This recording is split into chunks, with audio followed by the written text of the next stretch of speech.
Suman TV ప్రేక్షకులకు నమస్కారం. ఈ నెల అక్షయ తృతీయ రాబోతుంది. మనందరిలో కూడా చాలా సందిగ్ధంగా ఉంది. 19న జరుపుకోవాలా, ఏప్రిల్ 20న జరుపుకోవాలా, ఏ రోజున జరుపుకోవాలి? మరి ముఖ్యంగా అక్షయ తృతీయ విశిష్టత, అలాగే ఆ ఆది దంపతుల అనుగ్రహం మనందరికీ కూడా శీఘ్రంగా కలగాలంటే ఏం చేయాలి?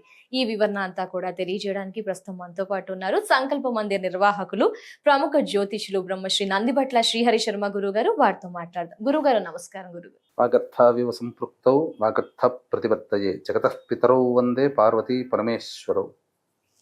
ఆదిత్యాయ చ సోమాయ మంగళాయ బుధాయ చ గురు శుక్ర శనిభ్యశ్చ రాహవే కేతవే నమః. శృంగేరి జగద్గురు పీఠాధిపతులకి, కంచి పీఠాధిపతులకి నమస్కారములు తెలియజేసుకుంటూ కార్యక్రమాన్ని ప్రారంభిద్దాం. గురుగారు, మాలో చాలా సందిగ్ధత గురుగారు. ఏంటంటే అక్షయ తృతీయ 19న జరుపుకోవాలా, 20న జరుపుకుంటే 19న ఎందుకు జరుపుకోవాలి, లేదా 20న? మీరైతే ఒక క్లారిటీ డెఫినెట్ గా ఇస్తారు గురుగారు, తెలియజేస్తారా? మొదటగా అక్షయ తృతీయ అనేటువంటిది ఈ నెల 19, 20 చాలా మంది కన్ఫ్యూజన్. రెండు ఎందుకంటే పంచాంగాలలోనేమో 20వ తారీఖు, ఇంట్లో పెట్టుకునే గోడకు వేలాడి తీసుకునే క్యాలెండర్లోనేమో 19వ తారీఖు. ఇలా చెప్పడం వల్ల కన్ఫ్యూజన్ అయిపోయింది. ఎందుకు కన్ఫ్యూజన్ వస్తుంది అంటే, మనకు ఇంగ్లీష్ క్యాలెండర్ ప్రకారంగా డేట్స్ ప్రకారం జరుపుకునే పండుగలు మనది కాదు. మన ధర్మ ఆచరణ ఎప్పుడు కూడా తిథి ప్రకారం. ఒక్కొక్కసారి తిథి అంటే తిథి ప్రమాణం 24 గంటలు, అంటే ఒక్కొక్కసారి తక్కువగా ఉంటుండొచ్చు, 22 గంటలకే తిథి అయిపోవచ్చు. ఒక్కొక్కసారి ఇంకొక 24 గంటల కంటే మించి ఉండవచ్చు. కాల ప్రమాణాన్ని అనుసరించి ఎప్పుడు కూడాను ముందు వెనక ఎక్కువ తక్కువ ఉంటుంటుంది. మరి ఇప్పుడు 19వ తారీఖు రోజున ఉదయం 10 గంటల 28 నిమిషాలకి విధియ వెళ్ళిపోయి తదియ వస్తుంది. తెల్లవారి ఈ తదియ తిథి ఒక దృక్ సిద్ధాంతం ప్రకారం అయితే 7 గంటల 28 నిమిషాలకి, పాత గణితం పంచాంగం ప్రకారం అయితే 11 గంటల 32 నిమిషాల వరకు ఈ తదియ ఉంటుంది. కాబట్టి ఎక్కడ వచ్చింది ఈ మీమాంస అంటే, ఈ అక్షయ తృతీయ రోజునే అనేక విశిష్టత కలిగినటువంటి పండుగలు కూడా ఉన్నాయి. ఆ రోజున పరశురాముడి జయంతి, త్రిలోచన వ్రతం అని ఒకటి చేస్తారు, ఆ రోజున చెయ్యాలి. పైగా అక్షయ తదియ కూడా అయ్యింది, అక్షయ తృతీయ అని అంటారు. కాబట్టి త్రిలోచన గౌరీ వ్రతం అనేటువంటిది సాయంకాల ప్రదోష కాలానికి చేసుకోవాలి. కాబట్టి అటువంటిది 19వ తారీఖు రోజున చెయ్యాలి. అక్షయ తృతీయ సందర్భంగా చేసుకునే పండుగ మాత్రం ఈ నెల 20వ తారీఖే చేసుకోవాలమ్మా, 19వ తారీఖు కాదు. ఆ వ్రతం మాత్రం 19, అక్షయ తృతీయ మాత్రం 20. ఎందుకు అక్షయ తృతీయ 19 అని చెప్తున్నారు అంటే, బహుశా కొంతమందికి సంబంధించినటువంటిది కొంత మిస్ మ్యాచ్ అనేటువంటిది ఎందుకు జరిగింది అని అంటే, సాధారణంగా మనకు పితృ కార్యక్రమాలు చేసుకునే తిథులు అంటుంటాయి కదా, మధ్యాహ్న అపరాహ్న సమయానికి ఏ తిథి ఉంటుందో ఆ తిథే చేసుకోవాలి. కాబట్టి అపరాహ్న సమయానికి తదియ ఉంది కాబట్టి 19వ తారీఖు శ్రాద్ధ తిథి తదియ అని రాస్తారు. తది అంటే ఈ రోజే కదా అని చెప్పి అక్షయ తృతీయ అని చెప్పి చెప్పుకోవడం అనేది వాళ్ళంటే ఈ సంబంధించినటువంటి విషయ జ్ఞానం తెలియని వాళ్ళు ముద్రించేసేసి 19 అని ప్రచారం చేశారు. కానీ ధర్మసింధు ప్రకారము చూసినా ఈ అక్షయ తృతీయ 20వ తారీఖు రోజునే జరుపుకోవాలి. ఇది శాస్త్ర సమ్మతము, అందులో సందేహం లేదు. ఎంత క్లారిటీ చూసారా గురుగారు, అందుకే మిమ్మల్ని అడిగాను గురుగారు. సో 19th కాదు 20th అక్షయ తృతీయ, మిగతా కార్యక్రమాలు మాత్రం 19th. ఓకే, మరి అక్షయ తృతీయ విశిష్టత తెలియజేస్తారా గురుగారు? అక్షయ తృతీయ యొక్క విశిష్టత చూస్తే, మన భూమిలో ప్రవహించే నదులలో అత్యంత పవిత్రమైనది గంగా. శివుని జటాజూటము నుంచి భూమి మీద జాలువారిన రోజు ఈ అక్షయ తృతీయ. కానీ గంగా సప్తమి అని చెప్పి, గంగా జయంతి అని చెప్పి సప్తమి తిథి రోజున చేస్తారు, 4 రోజుల తర్వాత వచ్చేది. అంటే ప్రవహిస్తున్నప్పుడు జన్హు మహాముని ఆశ్రమాన్ని ముంచెత్తితే ఆ గంగా మొత్తాన్ని కూడాను పానం చేస్తారు. మళ్ళీ వదిలేటప్పుడు నోటి నుంచి వదిలితే అపవిత్రం అవుతుందని కుడి చెవి నుంచి ద్వారా వదిలారు. అందుకనే జన్హు మహర్షి ద్వారా మళ్ళీ జన్మించింది కాబట్టి జాహ్నవి అయ్యింది. ఇక ఈ అక్షయ తృతీయ రోజునే ధర్మరాజు, పాండవుల అగ్రజుడైనటువంటి ధర్మరాజు సూర్యుని ఉపాసన చేసి సూర్యుని యొక్క అనుగ్రహం ద్వారా అక్షయ పాత్రను పొందడం జరిగింది. ఈ అక్షయ తృతీయ రోజునే మిట్ట మధ్యాహ్నము పగలు సమయంలో పునరుసు నక్షత్రం 3వ పాదంలో 6 గ్రహాలు స్వక్షేత్రము ఉచ్చస్థితిలో ఉండగా, లగ్నములో రాహువు ఉండగా పరశురాముల వారు మిథున లగ్నంలో జన్మించారు. ఇది చెప్పబడినటువంటిది.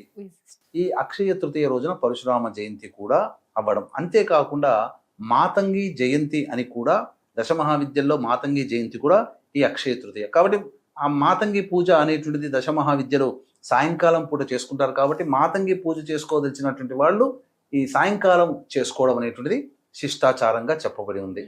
ఇక విశిష్టత అనంటే పేరులోనే అక్షయము. క్షయము అంటే తరిగిపోయేది, ఆ క్షయము అంటే తరగిపోనటువంటిది.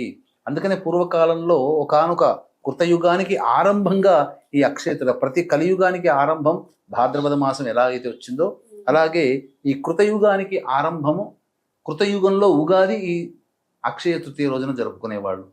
పూర్వకాలంలో ఒక కోమటి ఉండేవాడు, భార్య ఎంత వారించినా వినకుండా తనకు చేతనైనంత దాన ధర్మాది కార్యక్రమాలు చేయడం. ఈ అక్షయ తృతీయ రోజున కూడా కుడి చేయికి తెలవకుండా ఎడమ చేయి తెలవకుండా కుడి చేయితో దానాది కార్యక్రమాలు చేయడం వల్ల భవిష్యత్తులో వచ్చే జన్మలో అతను గొప్ప పరాక్రమవంతుడైనటువంటి రాజుగా, ధనవంతుడుగా పుట్టి ఆ రాజుగా ఉండి కూడా అనేకమైన పుణ్యకార్యములు చేసిన కారణం చేత దేవతానుగ్రహాన్ని పొంది కైవల్యాన్ని పొందాడు. అక్షయ తృతీయ రోజున ఎటువంటి పుణ్యము చేసినా 1,000,000 రెట్ల ఫలితం వస్తుంది. అంతే విధానంగా ఎంత పాపము చేసినా 1,000,000 రెట్లు పరుగు. అంటే ఒక మనిషిని, పాపం అంటే దొంగతనం ఇంకేదో చేయనవసరం లేదు, ఒక మనిషి గురించి చెడుగా ఆ రోజు మాట్లాడుకున్నా 1,000,000 సార్లు చెడుగా మాట్లాడుకుంటే వచ్చే ఫలితం ఆ ఒక్క రోజున వస్తుంది. కాబట్టి ఇటువంటి రోజున పుణ్య కార్యక్రమాలు చేయడానికే మానవుడు ఎప్పుడు కూడాను ముందుండాలి. ఈ యొక్క అక్షయ తృతీయ రోజున క్షయము కానటువంటిది కాబట్టి దానాది కార్యక్రమాలు చేసుకోవాలి ఖచ్చితంగా. అలాగే పుణ్య కార్యక్రమం అంటే దేవతానుగ్రహాన్ని పొందే పూజలు లాంటివి చేసుకోవాలి. ఆ యొక్క దేవుడికి ఒక్క పుష్పమాల సమర్పించిన క్షయము కంటే మన జీవితంలో అనంతమైనటువంటి పుష్పమాలములు ఇచ్చినటువంటి పుణ్య ఫలితం. అందుకనే ఒకానొక మహాభారతంలో శ్రీకృష్ణుల వారికి చేతి దెబ్బ తగిలితే చూడకుండా తన చీర కొంగును చింపి కట్టినటువంటి రోజు అక్షయ తృతీయ ద్రౌపది. అందుకనే ఆపద సమయంలో ఆమెకి అక్షయముగా ఆమె యొక్క మానాన్ని, అభిమానాన్ని కాపాడగలిగేటువంటి విధంగా శ్రీకృష్ణుల వారు అనుగ్రహించారు. ఆ యొక్క నిండు సభలలో ద్రౌపది వస్త్రాపహరణ సందర్భంగా, అంటే ఆనాడు చేసిన పుణ్యం అసంఖ్యాకంగా అవసర సమయంలో ఆదుకుంటుంది. అందుకని దేవతా పూజలు చేయాలని శాస్త్రం. అయితే ఇక్కడ విశేషమైనటువంటి క్షేత్రాలు, ప్రాంతాలలో దేవతా పూజలు చేసుకుంటే ఇంకా విశేషం. అందుకని దీన్ని దృష్టిలో పెట్టుకునే మన పీఠం ఆధ్వర్యంలో ఈ యొక్క అరుణాచల క్షేత్రంలో ఈ నెల 20వ తారీఖు రోజున చాలా ఘనంగా చేస్తారు అక్కడ కార్యక్రమాలు. ఆ అరుణాచల క్షేత్రంలో మన పీఠం ఆధ్వర్యంలో చక్కగా ఈ నవగ్రహాల యొక్క అనుగ్రహం ఉంటేనే మన జీవితాలు బాగుంటాయి. కాబట్టి నవగ్రహ పాశుపత హోమము, ఆరోగ్యం కోసం మృత్యుంజయ హోమము, శత్రుబాధ, జటిలమైన సమస్యల నివారణకి రుద్ర హోమము, సుదర్శన హోమము, మరియు వివాహము, దాంపత్య ప్రాప్తి, ఉద్యోగము, ఆర్థికాభివృద్ధికి లక్ష్మీ మూలమంత్ర సంపృతి, లక్ష్మీ సూక్త పూజాది కార్యక్రమాలు, హోమాది కార్యక్రమాలు జరిపించి శక్తిపాతము చేసినటువంటి కరుంగలి మాల ఉచితంగా ఇవ్వడం జరుగుతుంది. అవకాశం ఉన్నటువంటి వాళ్ళు ఈ యొక్క కార్యక్రమంలో అనగా కనిపిస్తున్నటువంటి నెంబర్కి కాంటాక్ట్ చేసి 19వ తారీఖు రాత్రి 9 గంటల లోపల గోత్రనామాలు ఎవరైనా నమోదు చేసుకోవచ్చు. వాళ్ళకి ఉచితంగా కరుంగలి మాల ఇవ్వడం జరుగుతుంది. ఇక గమనించుకున్నట్లయితే ఈ అక్షయ తృతీయ రోజున దానాది కార్యక్రమాలు చెయ్యాలని చెప్పాం కదా.